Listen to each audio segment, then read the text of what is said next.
Discapacidad Televisión. ¡Hola mundo! Primer canal de televisión dedicado al colectivo de personas con discapacidad desde 2006. A continuación, Footless Yo, más allá de una amputación. Presenta BECKWITH.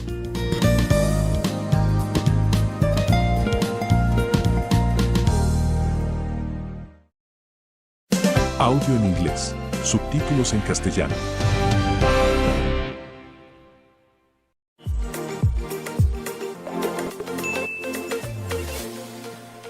Hello there, my beautiful internet friends. Welcome back to my channel. Thank you so much for joining me here today. I am so excited to finally be back with you guys. I have been sick and out of it and gone for weeks and not able to talk with you, and I really missed it. So thank you for being back with me here today. I'm finally starting to feel human again, still a little bit sick, but doing much better. So with that being said, I'm going to talk about something that I wasn't planning on talking about. I wanted to talk about kind of deeper things and some stuff that's been going on, and I realized I emotionally, frankly, don't have the capacity for it today. So we'll save that for a later date. But I did want to talk with you about a question that I'd received a few weeks ago.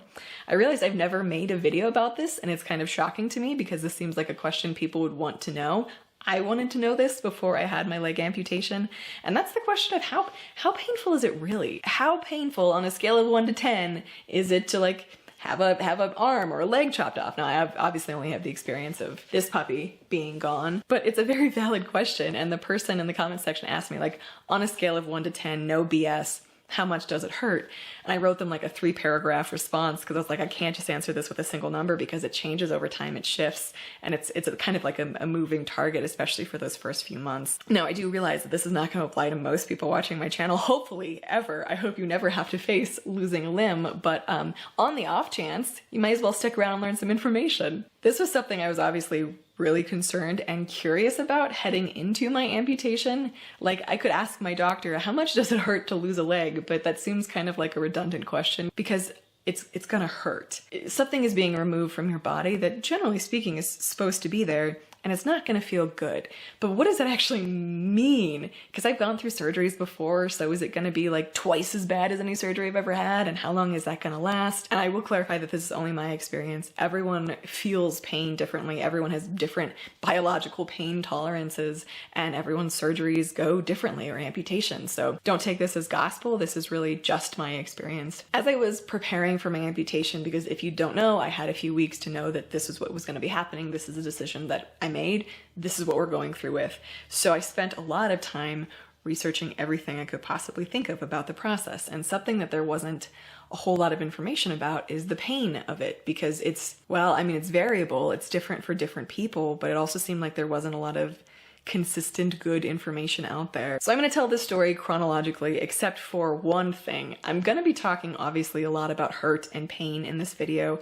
I need you to know that it does have somewhat of a happy ending, because talking about how much things hurt is maybe not the rosiest subject to be addressing, but I do think it's important. So I went in for surgery on October 11th, 2018, got wheeled back into surgery. They sawed my leg off, which is still bizarre to think about, and I woke up. Now at this point, generally speaking, people are not going to be feeling a whole lot. They either give you an epidural or a nerve block before an amputation in most cases, and that should help with the initial pain, and then they got drugs in your system, so you should be pretty doped up and okay, right? I was an anomaly in that did not work. They missed the nerve block, so I woke up feeling absolutely everything, which was one of the least enjoyable experiences of my life. It was on a scale of 1 to 10, I would give it a 9, just because I'm sure there are more painful things a body could go through, but it was pretty bad. But that took a couple hours for them to get under control, and at that point, I'd say that's kind of when the normal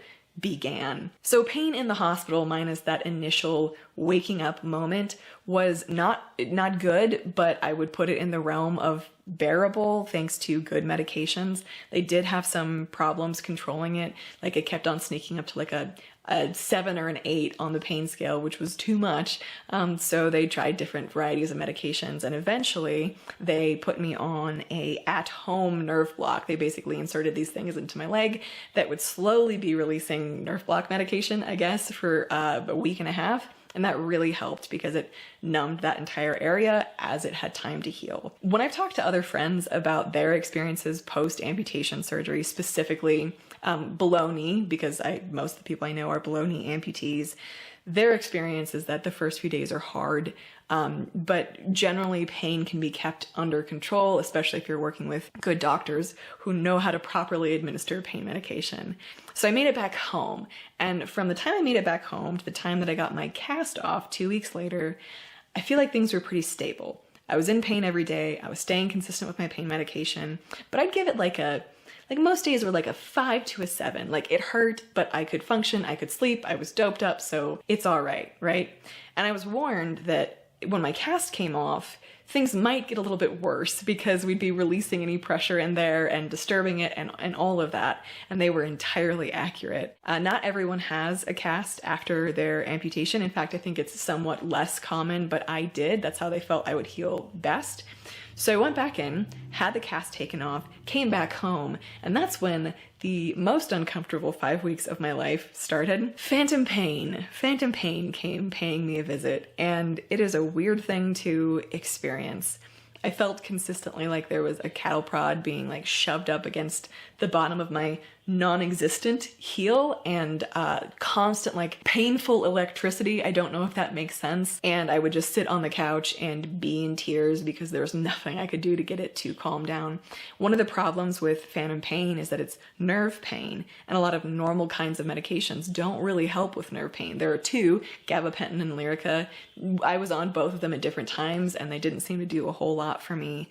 But phantom pain can be really scary and really hard to treat because it's your body doing what your body does when it's lost a body part. It's not an easy thing to work through. And it was scary because there's no guarantee that it's gonna go away or even reduce in severity. Some people have horrible, crippling phantom pain their entire lives. Most people it gets better for. Some people it doesn't exist at all, which I'm super glad for them. But from week 2 to 7, so those 5 weeks, I was in a lot of pain. I don't want to say all the time because there were some moments where I was okay, but when it hit, it would be like a 7 or an 8 consistently for like hours on end without really letting up, which was hard to deal with. Especially after a couple days, I started feeling like I was losing my mind, and I reached out to other amputees to be like, dude, is this normal? I don't know how to do this. I don't, like, is it ever gonna go away? And no one can have that answer, but I did start doing mirror therapy, which was very, very helpful. I have another video on that, which I will link in this video,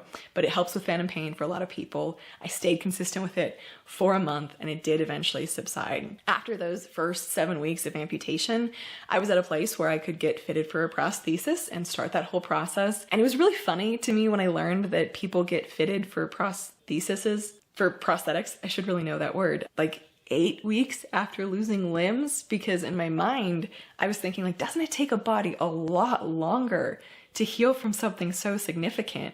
And the answer is kind of. I mean, your body is still healing, you're still adjusting, it's still really swollen, but you can actually start putting pressure on it for most people again. So at that point, pain was manageable. I was still on medications, but not nearly as much of them. I was able to get out and about and do some things and start trying to participate in life. And any of the pain that I was experiencing on a daily level was anywhere from like an aching, consistent 4 to like, you know, a 6 on a really bad day, and then spiking up with phantom pain, which would still come in zaps. It's just the phantom pain didn't last all the time, which was the big difference. I will say that that has thankfully stayed the case. I still have phantom pain. It's still not great, but when it hits, it's usually no longer than a few seconds of really painful sensation, but I know it's gonna release, and so it's a lot easier to deal with when you know, okay, this feels like hell. This feels like someone is literally slicing into the side of my foot that doesn't exist anymore, but I know it's gonna release in like 5 or 6 seconds. So that part still existed then and exists now, but is not something that I have a particularly difficult time dealing with just because the duration is not prolonged. So I got fitted for my prosthetic leg, and this is where, again, things are maybe a little bit different for me than other people, but many people do have falls. I had a bad fall in a restaurant, fell directly on the bottom of my leg because the floors were greasy, and things got set back. pretty significantly. I was no longer able to use my leg. I tried for a little while, but I was like, this does not feel right. And over the next few months, a bursa grew and there were some other issues going on because of everything that had happened. And so for that like in between time after I fell on it, I'd say my leg hurt really bad if there was any pressure on it, like 6 to 8 kind of range if there was pressure directly on the painful spots, which is why I was not able to use a prosthetic leg at all, no matter what we tried. But if I wasn't putting pressure on it, it kind of resided at like a 3 or 4. Not comfortable, but not something that was keeping me up at night most nights, not something that I thought about every second of every day, just kind of existed in the background. A couple months later, I had another surgery to fix those issues, didn't quite work, and then eventually had to have another 2 inches taken off my leg in August of 2019. So in August of 2019, the whole process kind of restarted because they cut my leg off again, like the remaining little bit of it, and I'd say the process was pretty similar again. In the hospital, it was not fun. It was painful. It was like a 6 to an 8 most days, but yay for good drugs. I had a cast on for 4 weeks that time. It hurt. It wasn't great, but it was tolerable thanks to pain medications. And once the cast came off, it wasn't as bad that time, and I was able to start getting fitted for a prosthesis about 7 weeks after that second amputation. So now that brings us to today, really, which is, I want to say about 18 months after the actual leg amputation. What does it feel like on a daily basis, pain-wise? Most of the time, it's okay. Most of the time, it's like a 2 or a 3. It aches a little bit. Sometimes I don't feel it at all. Most of the time I don't think about it. I'll get those phantom pain spikes that are really painful a couple times a day, sometimes more. Sometimes I go a day without having them at all. This does shift a little bit when I'm wearing my prosthetic leg. So if I'm wearing it consistently, it does still get aggravated. We're still trying to figure out everything that's going on and the right fit for my leg, and there's sharp pain and I'm not sure quite what that is. But if I have something on it, I'd say the pain starts to climb a little bit to like a 4 or 5. But if I'm not actively interacting with it or touching or putting pressure on it, it's like I said, like a 1 to a 3. It's honestly okay. It's truly incredible to me how our bodies can heal from stuff like this and get better in a relatively fast time frame. When you're going through it, like in the midst of hurting and losing a body part, it does not feel like it's fast. It feels excruciatingly long, but in retrospect, if you look at it in the course of most people's lifetimes, it's a small amount of time that the pain is really, really bad for most people, and then most people get to a place where it's either completely non-existent or very tolerant. I have one friend who had an amputation surgery, woke up from it, was in pain from like the amputation itself, never had any phantom pain, and is thoroughly functional. He does not have any issues with pain, which is so awesome. I have other friends where their situation is more challenging than mine after they've lost a leg. Pain is more of an issue. It's hard to get under control. Phantom pain's worse for them. There are a lot of variables that go into this, but I'm not going to talk from a scientific perspective because I'm not a scientist and I don't know the statistics, but most amputees I talk to do deal with some kind of pain, but from what they've expressed to me, it's not at a point where it cripples their life every day. A lot of people deal with prosthetic issues. Prosthetic issues can cause pain. It is really hard to get a prosthesis to fit exactly the way it needs to. I think prosthetists are amazing, but a lot of it's kind of a guessing game and trial and error and seeing what works and what doesn't. So the process of going through getting fitted for something and getting it to work right can really be difficult. For instance, we're in the middle of that for me right now, right? And I just put on my leg for the first time in 6 weeks, which felt really good to be able to do. And it hurt. Like, again, just to assign numbers so that there's some kind of reference point, like a 6 or 7. Yeah, I'll give it a 6 to put any pressure on it. And if like I'm actually trying to walk normally, it just wasn't going to happen. So there are issues that arise. Sometimes I don't know why it feels bad. Sometimes it wakes me up in the middle of the night and really hurts. There are a variety of things that help. Like I said, mirror therapy has been really helpful. Desensitization. I always say that word wrong. I think I got it right that time. Massage, touch, those things have all been really helpful for me. So the moral of the story here that I'm trying to tell is that it's gonna be a different journey for everybody. If you're watching this video because you found it through some Google search about how much does it actually hurt to have your leg chopped off or something like that because that's something you're facing, first of all, I'm really sorry that that's something you're facing. It can be scary and weird and overwhelming and confusing and all different kinds of things, but I just want to remind you that you're not alone. There's a huge community of super supportive amputees out here who will help you along the way with so many of your questions. I have found Facebook groups to be especially helpful. If you just search amputee support on Facebook, there are a lot of groups that are really active and answered a lot of my questions as I was going through things. And I hope that I was able to answer some of your questions about the pain aspect of it, how much it hurts, how much it doesn't. Again, that's may not be the case for you. You may feel fantastic a few days after your amputation. I have heard stories of that, but most people do deal with pain after losing a body part, but most people do not deal with that pain for the rest of their lives, at least not to an extent that is not manageable or that there are tactics for addressing.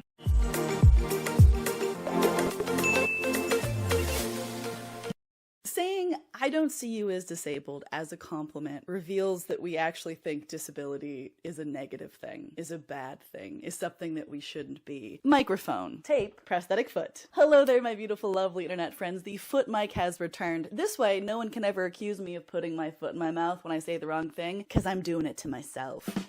I have strep throat, so if I look and sound a little bit off, that would be why, but I've been cooped up for 3 days and I needed to do something. So let's talk about this thing that I often get told, that a lot of disabled people get told when they're active and they look healthy or they look like they're doing normal things, that I think is meant as a compliment, but in all honesty, is anything but that. Yesterday, as I was going through comments, I saw this comment, where again, someone was congratulating me on not seeming disabled. So when I lost my leg about 4.5 years ago, a very good friend of mine said, "Joe, I don't even think of you as disabled." And I know that she meant it in the very best possible way. What she meant is that she still sees me as one of the normal people. Like, I'm not different to her, I'm not outside, I haven't changed as a human, and those are all good things, right? And it felt kind of funny at the time, but I didn't think about it much further. But as years have gone on, and I've continued here on YouTube, and I've shown you guys some of the cool things I've been able to do, like run a 5K, or snowboard, or get active in the gym, I'll get this comment a lot, like, "Wow, you don't even seem disabled. I don't even think of you as disabled." And it's always said as like a badge of honor, like a compliment, like you did it, you rose above. I shouldn't be gesturing with this full mug of hot tea. A little throat coat tea. It's amazing. Got a little nubbin rest here now. So as I've had time to reflect on this over the years, I've realized why it rubs me the wrong way and why it may come across wrong to a lot of disabled people. So on the off chance that you ever thought this, you ever said it to someone, anything like that, I wanted to explain why it is not the compliment that many people think it is. I think that this comment, more than perhaps any other, reveals how we as a society still think about disability. We don't think of it as a good thing, and not even like as a neutral thing. We actively think of it as something that should be avoided, something you want to overcome, something you shouldn't be seen as. It's a compliment if I tell you, "You don't even seem disabled to me," right? Here's the thing, speaking for myself, I am absolutely the definition of disabled, and I don't say that to draw pity or be a victim. I say it because it's accurate. If you look at the definition of what that medically and also in our society means, I'm disabled. All that means is that there are abilities that the average person possesses that I don't. I'm never going to be able to walk on my own 2 feet again because, as you might note, I lost one of them and I still don't know where it went. If you have any clues, hit me up, let me know, still looking. But the thing is that disability is not a bad term. It's not a dirty word. It's not an insult. In fact, it is something that most of people who find themselves in the disabled community fully embrace. I'll never forget when I was like 13 or 14 and I first injured my ankle, which eventually led to my leg amputation. And someone who was very close to me and my family sat me down and said, "Don't ever let anyone make you think of yourself as disabled. You are not disabled." As I was dealing with a very serious injury that would be disabling to me and eventually lead to losing my leg, it was like this heartfelt, desperate warning of, do not think of yourself like those people. Oh, and I say that out loud and it makes me feel so icky. Because in a way, it also establishes like a hierarchy of disability. Like if you're making it look normal, you're one of the good ones, not like those other ones that make it look so abnormal. The creation of this like good and bad disabled person hierarchy makes it really difficult to go through your journey authentically. It also creates sort of more internalized ableism, like I don't want to be seen as like the bad kind of disabled, so I'm going to try to hide it. I'm going to try to overcome everything. I'm going to go past past my own boundaries and limits and damage my body so I seem normal. That's something I see way too often. Especially when I first became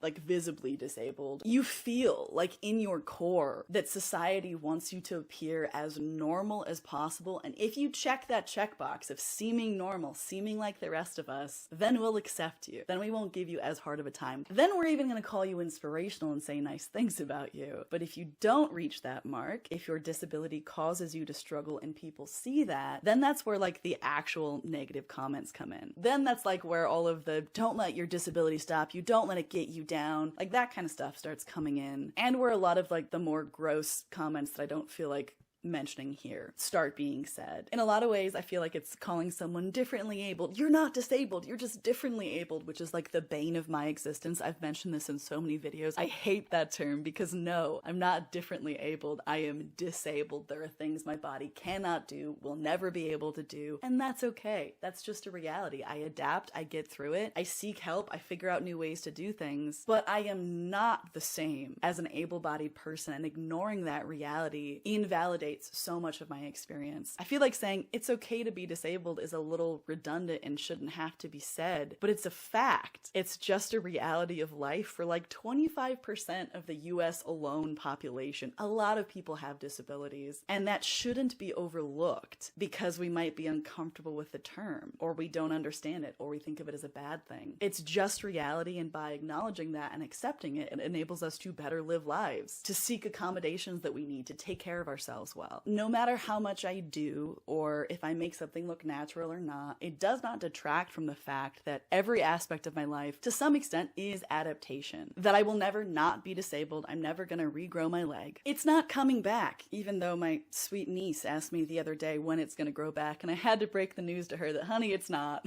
To which she responded, good, because your leg is cool, which I thought was very sweet of her. For me personally, as someone who has been able to live what appears to be a very active life, like I do as much as I can because it's something that brings me a lot of joy. When you say, I don't see you as disabled, it is also very invalidating of all the additional work and effort that it takes for me to be able to live life. In a video clip that you see me doing box jumps at the gym, which is super fun, super cool. I love being able to do that. What you're not seeing is the months that it took to learn how to use a prosthetic running blade, is the many days that I can't even get that thing on because it hurts so bad, is the changing in and out of the parts and pieces as I get to the gym, go from my walking leg to my running leg, have to bring an Allen key to like make adjustments to the angle depending on the day, run out of energy so much faster because the energy needs of your body when you're using a prosthetic are so much higher than if you have two legs, so I'm burning a lot more calories, I have to eat a lot more to fuel my body to be able to do these things. You're not seeing the price that I pay afterwards because it can indeed cause a lot of pain. You're not seeing the days I may have to take off in between doing things like a 5K or snowboarding, like the week after that I can't freaking move because I was able to do that one thing, which was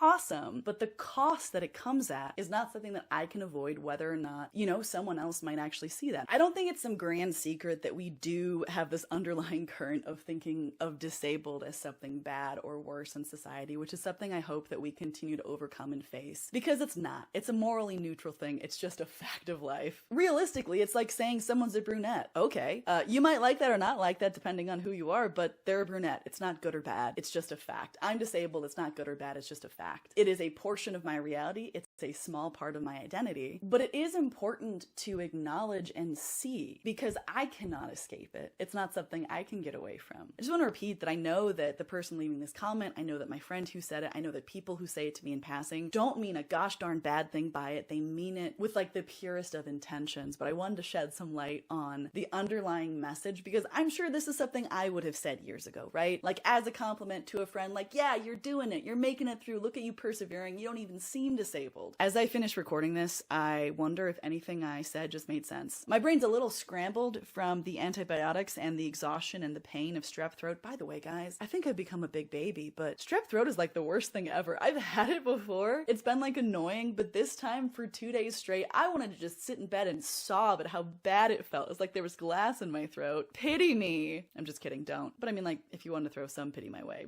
that'd be okay. Just kidding. It's rough. If you're sick, if you have strep, I heard it's going around. I hope it lays off of you and takes it easy and that you don't get it. But with that, I'm gonna go ahead and disassemble my camera setup and go back to sleep here. But I appreciate you taking a few minutes to listen to my perspective on that. I'd love to hear your comments down the section with the comments, you know, the comment section down below, on if you agree, disagree, have you said this to someone before? You know, what was your intention? I'd love to hear your thoughts and conversation down below. I don't get a chance to respond to every comment, but I do read the vast majority of them, so I always appreciate hearing your thoughts.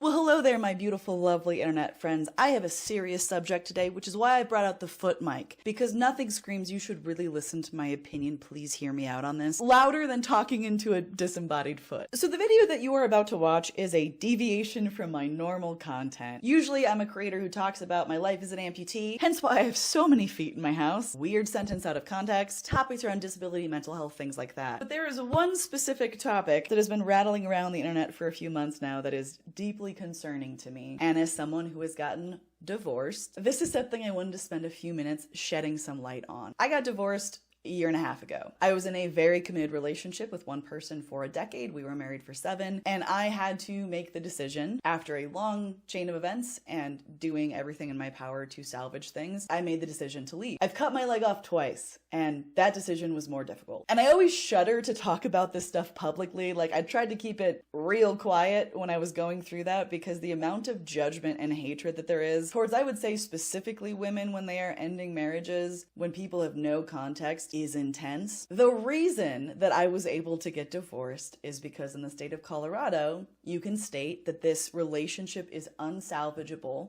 You go in front of a judge, you make sure assets are split up correctly, you deal with all the legal bullshit, and then you can leave and make a choice for yourself on what is best for you in a situation that you are the only person who actually knows what is occurring in. This is the case, I believe, in all 50 states. It's still not an easy process, but you have a way to leave. This wasn't always the case. Back in, I believe it was the 70s, no-fault divorce was like instituted, but prior to that, you had to prove something was really, really messed up, like abuse, or infidelity, to be able to exit a marriage. And recently, there has been a growing conversation for bringing this back. Hi, it's Joe in a different sweater. I'll be popping up to add in details I forgot to mention because I was kind of nervous when I filmed this video. Republicans in particular across the country are reconsidering no-fault divorce. For instance, last year, the Republican Party of Texas added language to its platform calling for an end to no-fault divorce, saying, "We urge the legislature to rescind unilateral no-fault divorce laws to support covenant marriage." It's not just Texas, there's discussion of this in Louisiana and Nebraska. This was also discussed in 2016 at the National Republican Convention. Like, this is an actual thing that is occurring in our country. This is a movement that is being made, and it is deeply concerning to me for a lot of reasons. There's this one quote from a Rolling Stone article I'd like to read to you.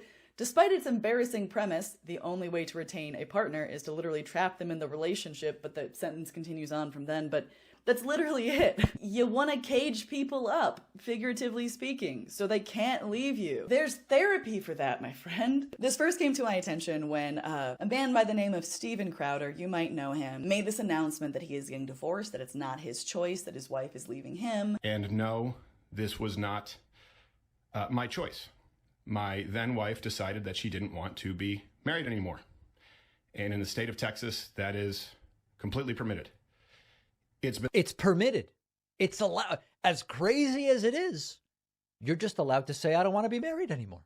And I can't control that. And in this big announcement, made references to the fact that, like, in the state of Texas, she can just do that, right? Like, legally, she can just leave, even though I don't want it, very clearly insinuating, in my opinion, that he does not think this should exist. He talks about how much he doesn't believe in divorce, doesn't believe it's a good thing for families, for children, for anything. His beliefs haven't changed. Then says, "In today's legal system, my beliefs don't matter." As if he is the only party involved in making that decision. After releasing this video on, you know, him not wanting to get divorced, but this being something he was forced into, video evidence came out that he was doing some pretty damn atrocious things to his then very pregnant with twins wife. He and many of his contemporaries have said things that either allude to this or directly state it. Basically, what these voices are saying and pushing for is that you should not be able to get out. I think I can just like end the sentence there. That's really the point, is that you shouldn't be able to get out. Once you're locked in, you belong to that person, baby. You ain't going nowhere. Unless, of course, you can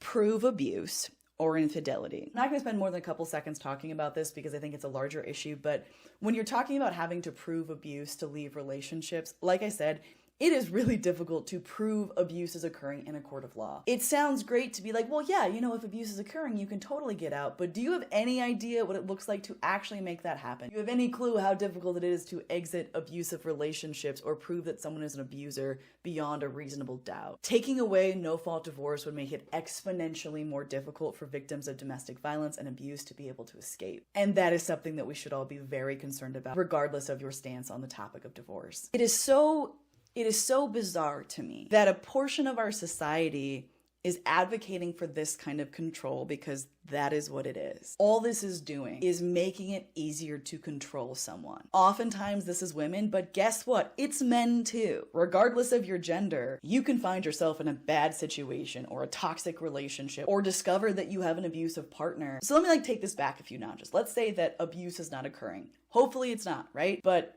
this relationship is not good for you for whatever reason. You've done what you can to remedy it, to try to address it. It's not working. You have one life to live, and you decide that being partnered with this person is actively detrimental to you, to your mental health, to the rest of your family, to whatever it is. The idea is that you should not be able to leave because you stood in front of people and God and made a promise years ago. You signed a piece of paper, and you gotta be a person of your word. You gotta work it out. People just give up so easily nowadays. Figure it out. Figure it out. But it's not reparable at this point. It's absolutely, the marriage is just beyond repair.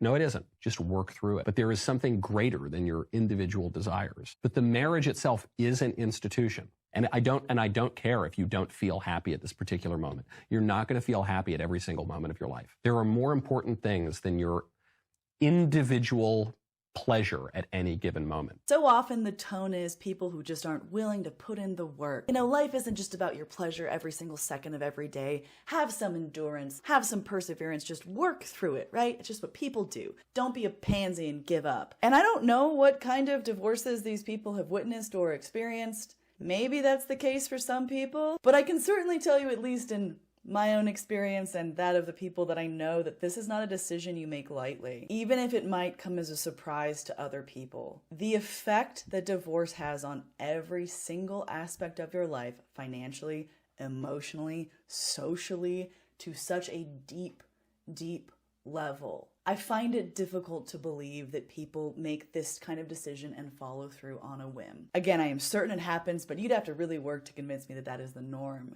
because it's not easy. In fact, it's much simpler to stay married. Also, let's just say that someone is a lazy bum, doesn't want to put in the work, has never considered the fact that relationships might be difficult sometimes and just wants out, wants to leave. We might disagree with her reasoning for that, but who the hell should be able to tell that person that they are forced to stick it out, they are forced to stay in a situation they don't want to be in? It genuinely feels like treating people like children, like they're there, you're not old enough, you're not wise enough to understand what we're doing, so we're just going to keep you stuck here because we know what's best for you. We who have absolutely no idea what occurs behind closed doors when it comes to your romantic, personal, intimate life. This is kind of unrelated, but marriages are so easy to get. If we're gonna talk about staying in a marriage as being so important and you can't leave it, and divorce being made inaccessible to people, why can't I just walk down to the courthouse and literally get a marriage license and get married in like 3 days? Like in the state of Colorado, you don't even need witnesses or a judge. I can just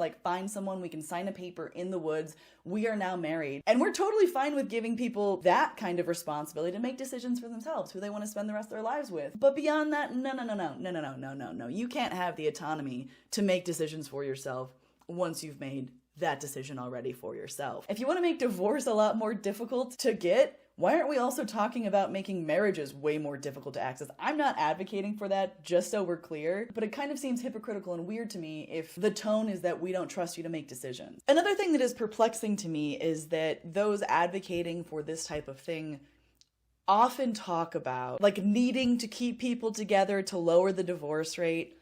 And what doesn't make sense to me is that that is not indicative of a healthy relationship, of a good situation for two people or even for kids involved. There's such an emphasis on staying together, on not getting divorced because that's bad, but is it? Right, I've already talked about my experience with divorce. It is life-changing and agonizing. But the idea that we see divorce as a whole as this bad thing, as failure, and that the goal should be lowering the divorce rate instead of focusing on what actually makes a healthy, long-term, successful relationship, what do people need to thrive, how do we best serve each other, as opposed to making it harder to get out of a relationship that isn't working, is just confusing to me. Like in Colorado, the waiting period from filing to actually being able to get divorced is 90 days, but we had to wait longer because the judge wanted to talk to us, even though internally there was no dispute, meaning that I had to wait on someone I do not know, who does not know me or my relationship or anything about us, to grant me the ability to leave. Now, because it was just like financial matters, I totally understand that. Splitting up of assets and all of that, it's important that that is handled well and fairly. But that felt like such an invasion because I suddenly realized that some man, again, who didn't know me, my story, or anything that had actually occurred in my marriage, held the power to be able to tell me if I could leave it or not. And that is in no-fault divorce. The idea of that being abolished and having strangers who have no idea what is occurring, having the power to be like, nope, you can't go anywhere, you're stuck, is horrifying. To anyone who is an advocate for this idea of no-fault divorce being abolished, I genuinely want to ask, why do you want to control people? Because at its core, that is what it is. Why would you want someone to be forced to stay with you who does not want to be there? What level of unhealthy or insecure or just messed up is that? You don't get to own other people. You don't. You shouldn't be able to. And suggesting these kinds of laws, that is the end goal. Like I said, this isn't a topic I normally address on my channel, but I kind of like talking about some of these larger issues. Let me know if you're interested in hearing more of this kind of stuff. I look forward to reading your comments. Also, a big thank you again to Skillshare for sponsoring today's video. Check out that link and code down below. It helps to support the channel and is also a service that I genuinely have used. I really like them. I'm guessing you probably heard of them before if you've been on YouTube for a second. To my amazing and generous patrons over on Patreon, thank you for supporting this channel. And to you, lovely viewer, thank you so much for spending a few minutes out of your day here with me today. You could be anywhere else in the world doing anything else, and you chose to hang out with me for a few minutes, and I really appreciate that. I love you guys. I'm thinking about you, and I will see you in the next video. Mwah. Bye, guys.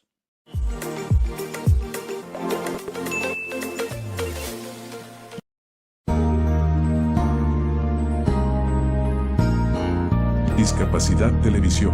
¡Hola, mundo! Primer canal de televisión dedicado al colectivo de personas con discapacidad desde 2006. Hola, bienvenidos a Discapacidad Televisión. Recuerda suscribirte para no perderte los últimos estrenos y programas en vivo. Danos un me gusta, y así nos ayudarás a conocerte mejor, y saber qué programación es tu favorita. Por favor, no te olvides de compartir, así, más personas podrán disfrutar de Discapacidad Televisión y toda su programación. Muchas gracias. Hola, soy el Dr. Carlos Ferreira, abogado y locutor. Junto con Alexi Cañuzca y Coti Garrone hacemos Sin Barreras, un programa que intenta ser un granito de arena para aportar a la inclusión y la accesibilidad. Desde el Centro de Discapacitados de La Matanza, CEDIMA, en San Justo, Partido de La Matanza, República Argentina, llevamos toda la información, análisis y opinión de la problemática de las personas con discapacidad. Los esperamos. Un hombre lava el auto en la vereda. Se acerca una mujer ciega con su bebé en brazos. Mira que es un garage. Pasa por allá. Un auto cruzado en la vereda es una barrera. Un joven en silla de ruedas y el entrenador. Bueno, este es nuestro querido club. Me gustó el club. Está muy bueno. Lo único, vas a tener que venir cambiado de tu casa, porque los vestuarios son subiendo esa escalera. Que solo haya escaleras es una barrera. Hola, Anita. ¿Me das un cuarto de pan? Anita, ¿vos vas al cole? Pauli, tengo 42 años. Soy más grande que vos. Infantilizada. Es una barrera. Una mujer avanza por un supermercado. Permiso. Permiso.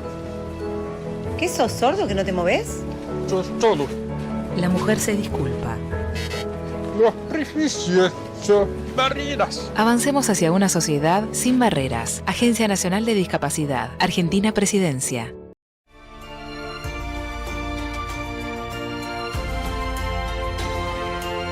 Veía como un sueño, como ser un deportista. Yo nunca pensé ser un abanderado en unos Juegos Nacionales. Sé que algún día lo estaré en unos Paralímpicos y tengo que salir adelante y ser un gran campeón. Yo nací de 6 meses, sufrí una parálisis cerebral, la cual me afectó las piernas. Tengo 22 cirugías, me han hecho. La primera fue de caderas, después fue otra cirugía en las rodillas, después caminaba en puntas de pie. Me hicieron múltiples cirugías en Bogotá, primero me hicieron como 10, me enyesaron las 2 piernas, no caminaba, tenía el pie derecho doblado así, ya me lo enderezaron y era muy difícil pensar desde niño que yo caminaba con más dificultad, me caía, llegaba a la casa con las rodillas raspadas, en las manos, todo. A veces me miraba mal, me tocaba irme al colegio caminando, caminaba como 1 kilómetro y algo, ida y un regreso, pues sí, fue muy duro. Mi discapacidad se dieron cuenta cuando empecé a caminar. Me llevaron a muchos médicos, a muchos hospitales de Mendoza. Ninguno sabía muy bien lo que tenía, me clasificaron como motor. En los Juegos Evita me clasificaron como parálisis cerebral. Hemiplegia, siempre te dicen cosas feas respecto a la discapacidad. Las personas convencionales creen que son diferentes y te tratan diferente también, desde un principio. Pero ellos no saben que es una discapacidad, que no es una incapacidad, que vos podés hacer todo lo que ellos pueden hacer. Las personas con discapacidad en Latinoamérica y el Caribe representan el 12.6% de la población, es decir, 70.6 millones de personas. Se estima que el 70% de ellos está sin empleo y solo el 30% de los niños con discapacidad tiene acceso a la educación. La discapacidad está aún estrechamente relacionada con la discriminación y la exclusión social, lo que afecta principalmente a las poblaciones vulnerables. Anteriormente, en esta sección del país, en el departamento de Córdoba, no se le brindaba la importancia que estos deportistas merecen como tales. Ellos practicaban deporte, pero lo hacían sin tutores, lo hacían sin respaldo de nadie. Las únicas veces que yo veo que a mi hija la miran como con ese sentimiento de tristeza o como de lástima es cuando ella sale a competir a un lugar en campeonatos convencionales donde nadie la conoce. Las personas le miraban la pierna a tal punto que ella se devolvió y me dijo, papá, yo no quiero nadar. ¿Y por qué? Me dijo, mira cómo me miran las personas. Y yo le dije, no te preocupes, métete al agua y verás que cuando salgas te van a mirar de otra forma.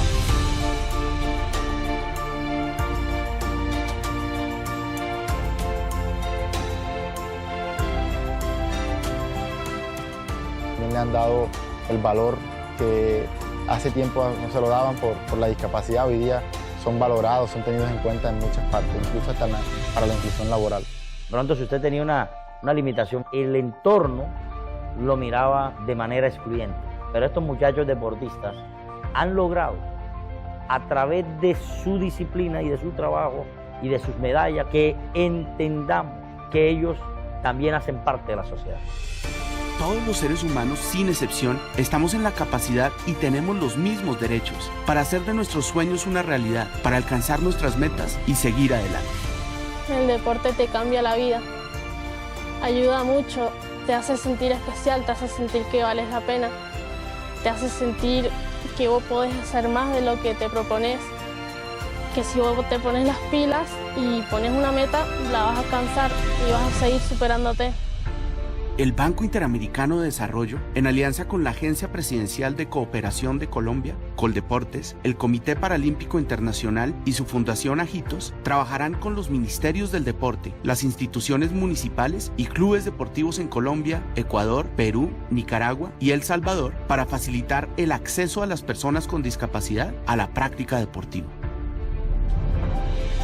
Brasil, que cuenta con avances significativos en el deporte paralímpico, participará en el programa como país mentor. En cada país se capacitarán entrenadores y técnicos, administradores locales y atletas embajadores del deporte paralímpico. Se facilitará y proporcionará acceso a las personas con discapacidad a la práctica deportiva. Se fortalecerán las capacidades técnicas y operativas de los comités paralímpicos nacionales. Se promoverán cambios de actitudes y percepciones sobre el rol de las personas con discapacidad en la sociedad y en la economía, en alianza con los comités nacionales de discapacidad, fundaciones y el sector privado, para aumentar la eficiencia en la gestión deportiva y promover los derechos de las personas con discapacidad, para derribar las barreras y contribuir a sociedades más inclusivas.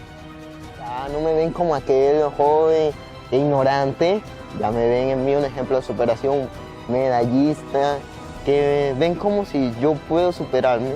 Ellos, ¿por qué no pueden? Y ahora, o sea, yo quiero mi discapacidad, amo mi discapacidad porque gracias a ella estoy donde estoy. Y si volviera a nacer, naciera así porque esto me ha llevado muchas cosas.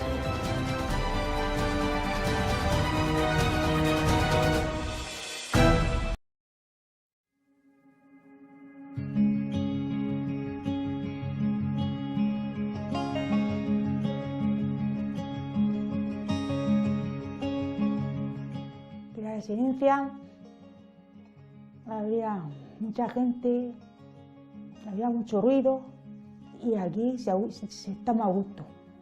No te molesta a nadie. Me siento alegre y contenta porque ahí no es casa, como aquí, en mi piso. Tras hablar y convivir con los muchachos de la residencia, vimos que otros modelos eran necesarios, otros modelos de vivienda, de compartir, porque no era justo vivir en instituciones segregadas y ya no hay vuelta atrás. La vivienda en comunidad es el futuro para cualquier asociación, para cualquier persona con discapacidad intelectual y sobre todo con grandes necesidades de apoyo. No veo un futuro que no sea este.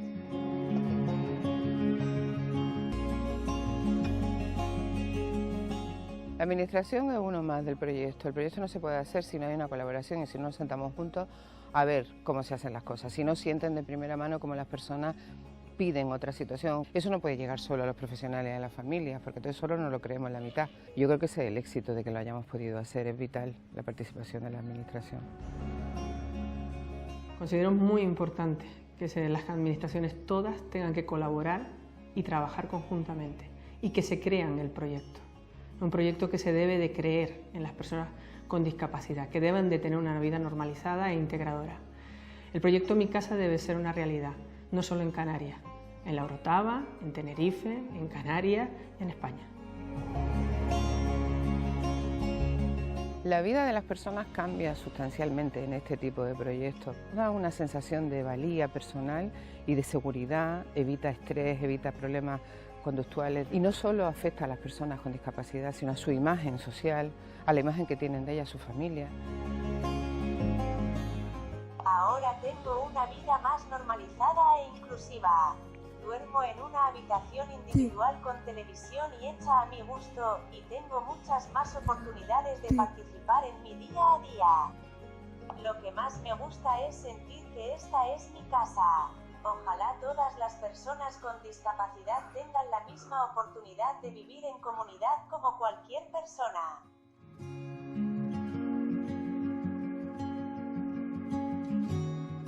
Es necesario pensar que en esto no estamos solos. O sea, es importante implicar a la comunidad y a otros agentes de interés para que realmente podamos brindar oportunidades reales y que merezcan la pena. Como es el caso, por ejemplo, de Bonnie, un taller mecánico porque lo que le apasiona es la mecánica. Eso es lo que realmente impacta. Si fuera así, tener más colaboraciones con más gente de otras empresas o demás, pues creo que no tendrían ningún problema, no tienen por qué quedarse atrás. Eso es lo que necesitan, una oportunidad. A mí se ha resuelto un montón, que me alegro de estar con Juan, con Bartó, con Víctor, con mis compañeros. Está clarísimo que esto funciona. Después de que una persona ha estado 5 años en un centro residencial de salud mental y no se ha conseguido nada, y estamos hablando de que en 6 meses su vida ha cambiado totalmente, más claro, imposible.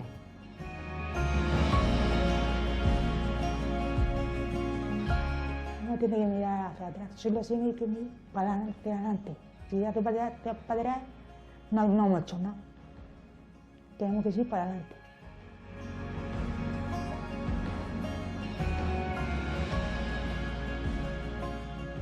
Nunca me imaginé que iba a vivir en el piso, nunca. Era así, como un sueño, realidad.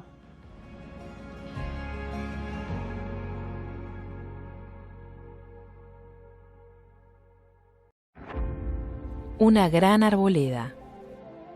Desde el aire, un circuito de motocross. Millennium Motocross agradece su visita. Un piloto está arriba de su moto. Empieza a andar.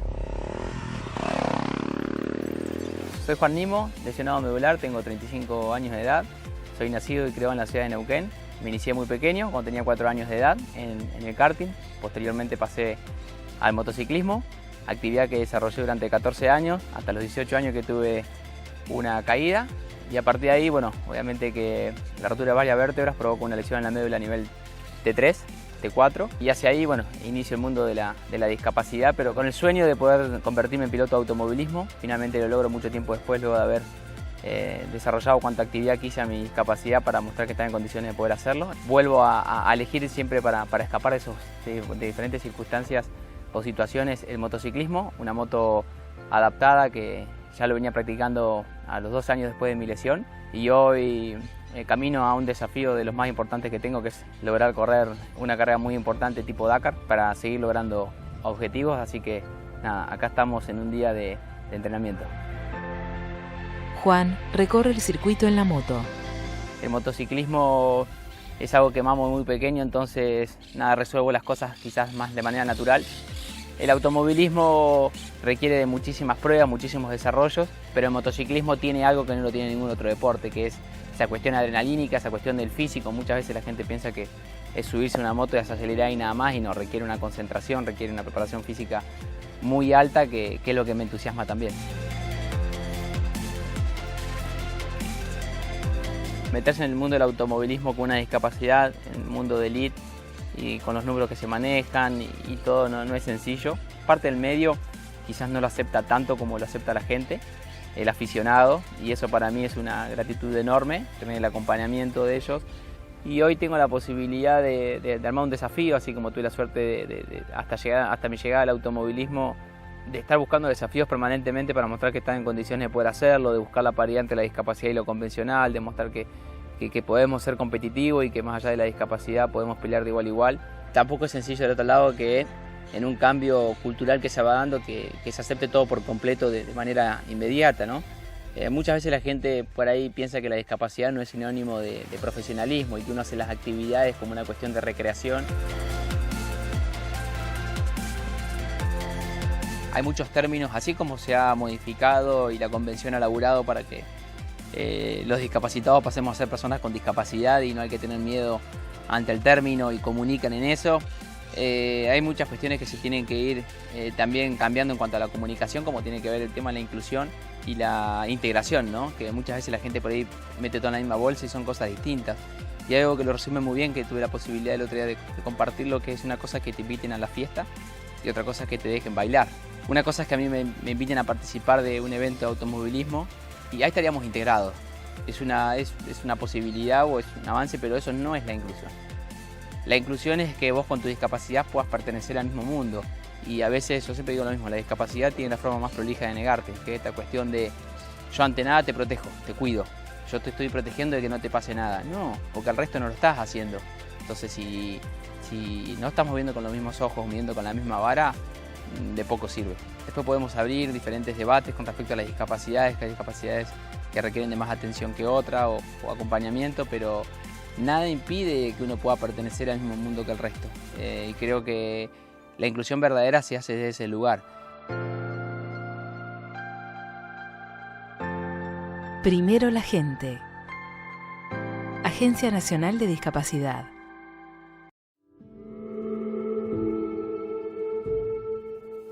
Sobrellevar una discapacidad es un asunto muy complejo. Constantemente se experimentan barreras, discriminaciones y actitudes que fomentan la exclusión. Te digo esto porque me ha tocado vivirlo. Cuando tenía 7 años de edad, fui diagnosticado con una enfermedad que mata y degenera las células de la retina hasta dejarte sin visión.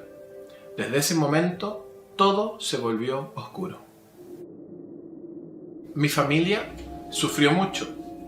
Las cosas cotidianas se transformaron en grandes desafíos. Mi paso por la educación básica y media fue duro. Y en la educación superior demoré casi el doble en sacar mi carrera profesional, pues no siempre estuvieron los apoyos que necesité. Pero las barreras me enseñaron a saltar muy alto. La discriminación me hizo fuerte y la exclusión me quebró hasta tal punto que tuve que rearmarme. Y cuando lo hice, me motivé a ser un transformador. Así entonces, junto a un grupo de estudiantes con muchas ilusiones y con mucha fuerza, le dimos vida a un sueño. Y nació así la Fundación Chilena para la Discapacidad. Han pasado 14 años y hoy podemos decir que tenemos al mejor equipo. Juntos trabajamos por la educación inclusiva, asesorando y formando a profesionales de la educación.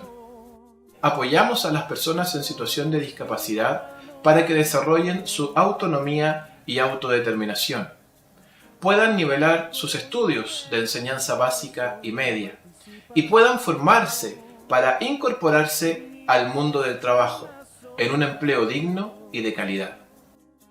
Trabajamos fuertemente por la prevención de la violencia que se ejerce en contra de las mujeres en situación de discapacidad y contamos con programas de reparación y psicoeducación. Con las empresas realizamos alianzas estratégicas que nos permiten seguir implementando programas de inclusión laboral, de acceso a la educación superior, de desarrollo tecnológico y la habilitación de nuestras dependencias en cada una de las regiones de Chile. Estas alianzas contemplan la implementación de un plan de acción que permite que las empresas puedan avanzar hacia una inclusión laboral plena y efectiva. Además, tenemos presencia nacional, contamos con redes internacionales y estamos presentes en la coyuntura social y política, poniendo en la palestra el tema de la discapacidad. Hoy, de norte a sur, de mar a cordillera, desde la ciudad, pasando por el campo y hasta el desierto, estamos presentes en cada rincón de Chile para decirte que tu desafío es nuestro desafío.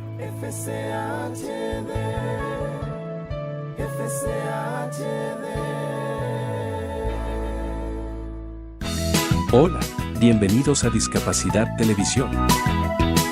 Recuerda suscribirte para no perderte los últimos estrenos y programas en vivo. Danos un me gusta, y así nos ayudarás a conocerte mejor y saber qué programación es tu favorita. Por favor, no te olvides de compartir, así, más personas podrán disfrutar de Discapacidad Televisión y toda su programación. Muchas gracias.